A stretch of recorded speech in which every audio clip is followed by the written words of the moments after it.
Hi, Sandy Mackey here. And Al Curtis. We are coming to you today with another Conversations with Ask the Pool Guy podcast. So what's on your mind today, Al Curtis? So there's any number of topics that we could go over, but I do think that because it's something that's been swirling around us in recent times, and knowing what we are as a company today, and knowing what amazingness has happened in our lives over the last 4 or 5 years, and all of just the amazing stuff that's happening, I don't know if it's karma or if it's past experience. Sometimes things come up, and it's probably worth a discussion for us to have around things that maybe didn't work out in the past, that we would have assumed resolved because they went away, didn't necessarily resolve. And how do we internally deal with that? And what do we do? Because in the pool industry, all kinds of stuff can happen. And having been at this for a long, long time, knowing that weather can play a huge factor, most of it's miscommunication. We know that a pool contractor dealing with a homeowner, the biggest breakdown is communication. That's certainly something that we've pinned down and figured out, but it probably comes to do from the experience of having been at this for so many years. And even I've been at it 20 years on my own, but I worked for someone for almost 10 years before that, and realizing how he had no communication skills and built a big company around no communicating. It was a different time and era, for sure. Today, I think it's really important to have, in this connection economy, to stay connected and to stay closer to people. But his idea back then was, it doesn't matter, and you just push it away, and if something bad happened, you dealt with it. And that's not us. We prevent things from happening before anything can get bad. And we're very consciously making good choices about who we do business with, how we interact with them, so that doesn't happen at all. And yet also, we know that it hasn't always been perfect. No. We know that we've had difficult customers that we've had to deal with or not deal with. And absolutely, and that's all part of the things that happen is we grow as people or we don't. We've always chosen to grow. No matter what was happening, and we would sacrifice self to make good on whatever it was everywhere. Yeah. And even if it didn't feel good, even if it didn't whatever, we did it because it was right to do, at least in our mind. And that's been our mindset from day one. And yet there's times where you get thrown off when someone starts saying something or threatening something, and it makes no sense because it's really not relevant to now. It's not relevant to us. Mm-hmm. But share with kind of how you're feeling, because we had an incident recently that sort of shook the foundation of this awesomeness. Not that it changed it, but it shook. I know it in your mind, because like you had said, you've thought about it so much. And my idea was, hey, it's just something from our past that someone's gotta whatever. So yeah, things I think affect each of us differently. Yeah. And as I was explaining to you, so something has come up from I think 2011. And we were very different people in 2011, still awesome and always doing our best. Mm-hmm.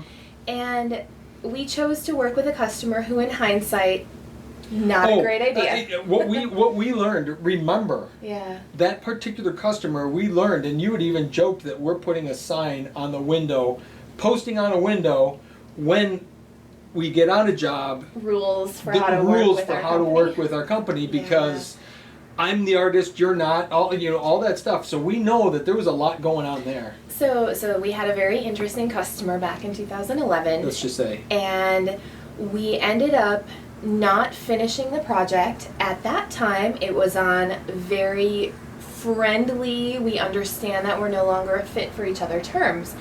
And we thought, well, that would be the end of it. And about a week ago, this kind of pops back up, and it is really interesting because, as I was explaining to Al, the 4 Agreements by Don Michael Ruiz is a great book for anyone who's looking to make sense of like their inner thoughts and feelings. And my inner book says, and almost to a fault, that I need to be perfect or as perfect as possible in all situations. And I realize I'm human and that doesn't happen. And along with It's pretty close though. I gotta with my book of guidelines for my life, anything that I'm involved in, any companies or any people that I choose to be in business with or associate with, I hold myself and them to that high standard. So when this kind of came up, it really bothers me. And it hurts my heart in a sense, because I know at the time we were doing everything we could, and like you said, a lot of things might come down to communication breakdown. And in this case, I think we did everything that we possibly could to give it as smooth an outcome as possible. Well, here we are, how many years later, and obviously on the other side of this, there's someone who's harboring deep-seated feelings that have not yet been resolved. So it troubles surprising, me. Yeah, for sure. it's very surprising. And it's also a little bit troubling. And when we sit down to do these podcasts, I know we had the discussion today before we started, we have our certain way and we've defined that so clearly, and we try to make the best decisions that we possibly can. And yet there's some of these variables that we can't always you're dealing with human nature. Yeah. So as things come up, the best tools that we have are communication and always doing your best. So in this case, there's something that's kind of popped up a little bit on the radar, and I really hope that it will resolve itself, although I'm getting the sense that maybe it's not going to, so it might be an ongoing thing. But as you were kind of starting your talk, I wanted to mention a couple of things that happened this week that are kind of like little examples of how even thinking through our certain way a little bit further are helping us work through this. Because we're human beings in an industry working with human beings. It's not like we, punch in and work with machines all the time. Right. So we have really spent a lot of time in the office and in the company developing our certain way as it comes to communication. And this past week I had a conversation with one of our newer customers, someone who had purchased a house that had a home warranty on it and who was looking for pool service. What I've become accustomed to, I think, is people who own swimming pools who have a little bit of knowledge about the pool. And this particular case this week was a little bit of a reminder for me that people come into this knowing absolutely nothing. So one of the 4 agreements is don't make assumptions. And I might have been making assumptions that they knew a little bit more than they did.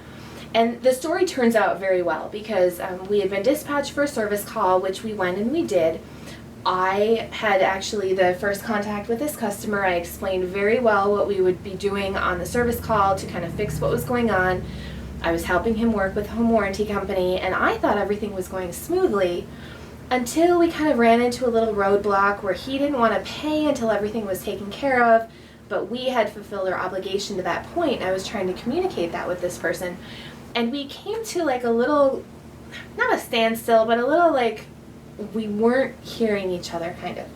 And one of the best things that happened this week is we found out that we had a mutual friend.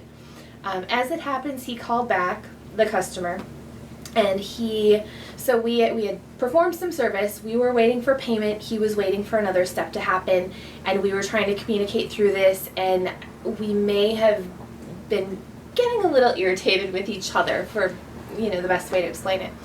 And he called me back earlier this week and he said, I found out we have a mutual friend.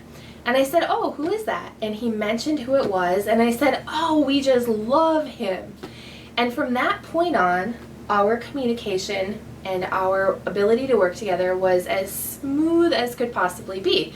Because what happened in that moment where we realized we had this mutual friend is we gained a deeper level of understanding and commitment to each other than we thought was possible. Because he was able to say, like, I didn't know you and I didn't understand what was going on with my pool, but because this other person knows and loves you, vouches for you, I can trust you. And the same token, after I talked to this customer, I called our mutual friend and I said, I don't know what you said, but thank you so much, because it's like we have a completely different relationship. And the person who had known us both said, he just said he was struggling a little bit with his pool. And I asked who he was working with, and he said, ask the pool guy. And I said, oh, who are you working with, Al or Sandy? And he was kind of like, what? You know them? And so just his little input of, oh yeah, I know them, they're great people, that was enough to set any of the anxiousness that he had at ease.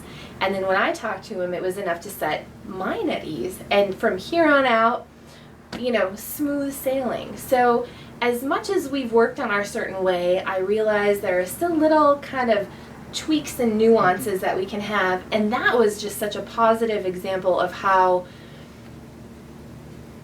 incorporating this all and always doing your best and not making assumptions and kind of vouching for each other works. What is one of the agreements in those 4 agreements? Don't take it personally.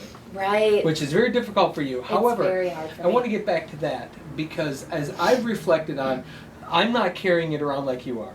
Yeah. And here's why.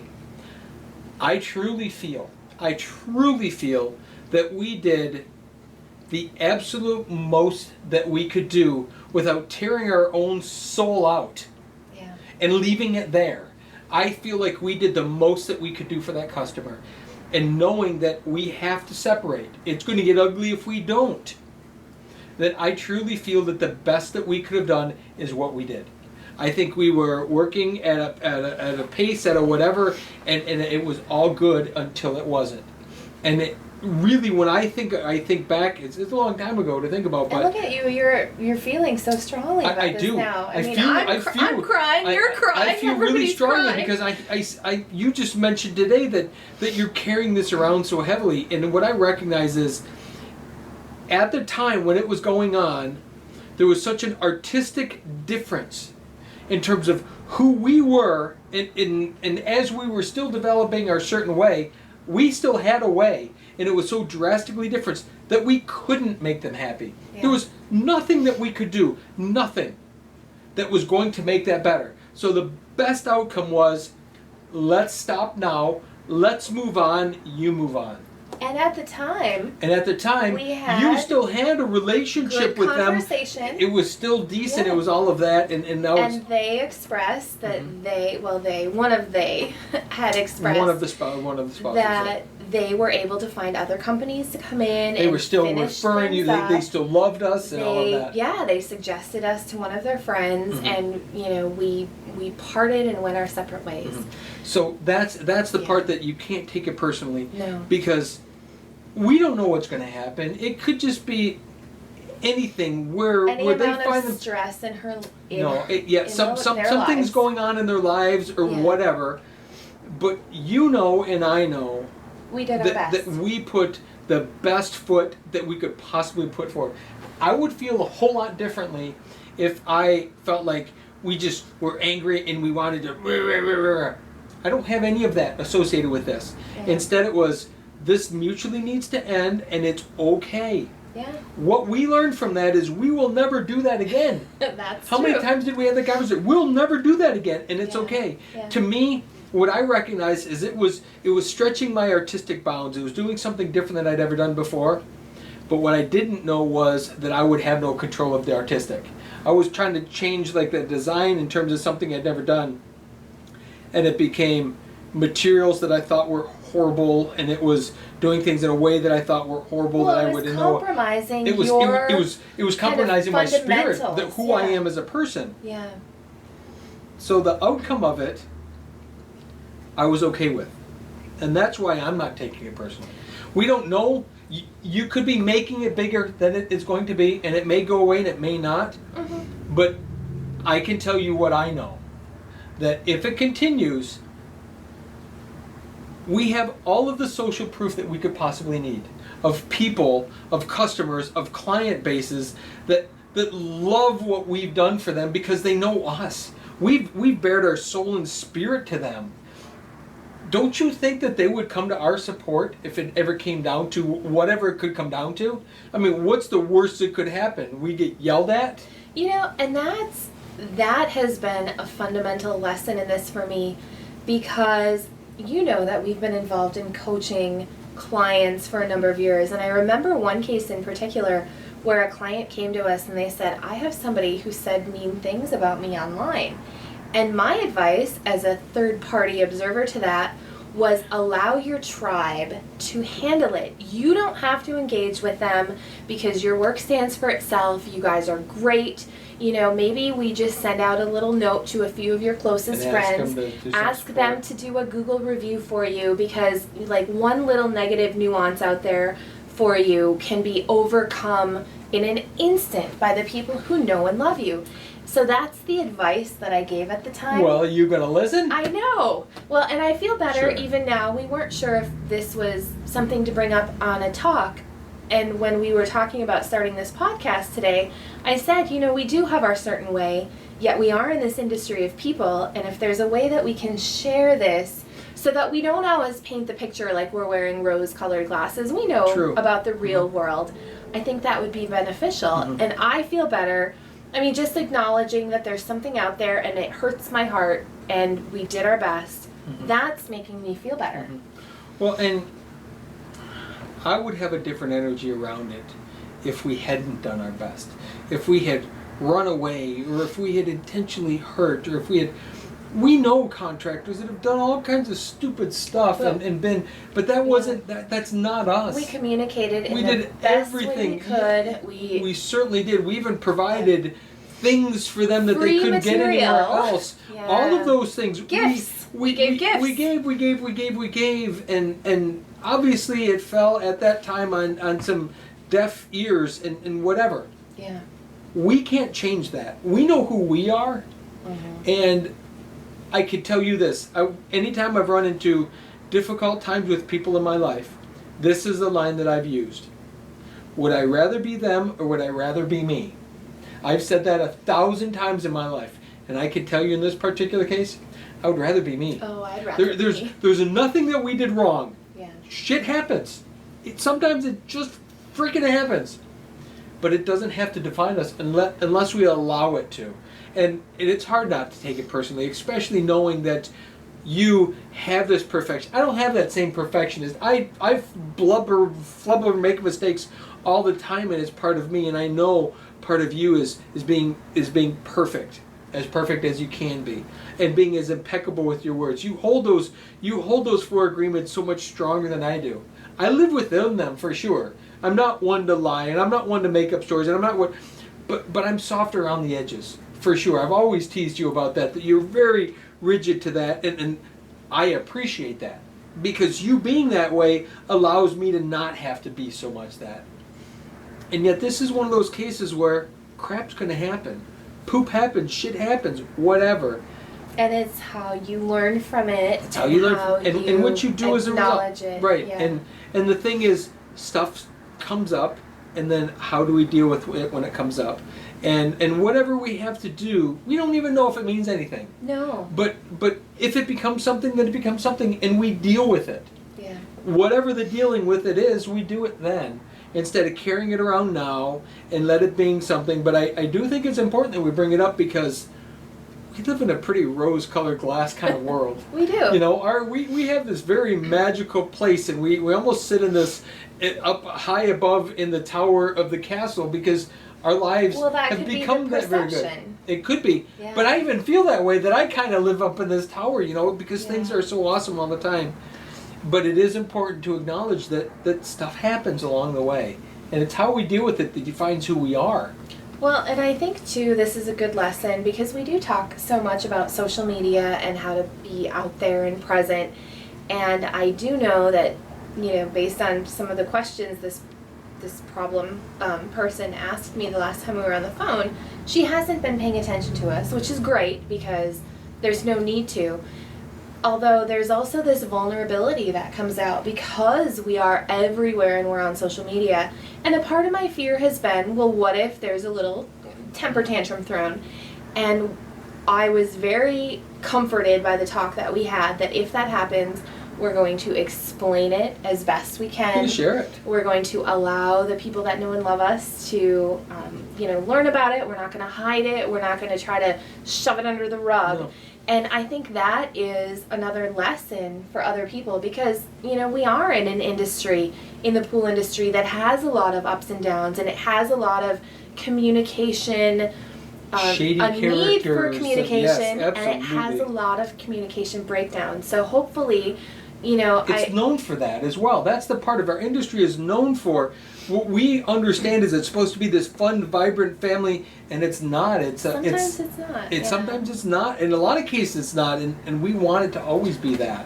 Well, hopefully, what someone would learn, even from us just sharing this, is that sometimes stuff does happen, and to maintain your certain way and always do your best.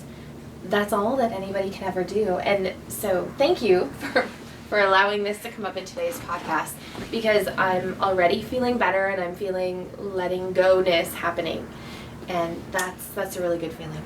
If we always set our foot forward to do our best, no matter what, we can't lose.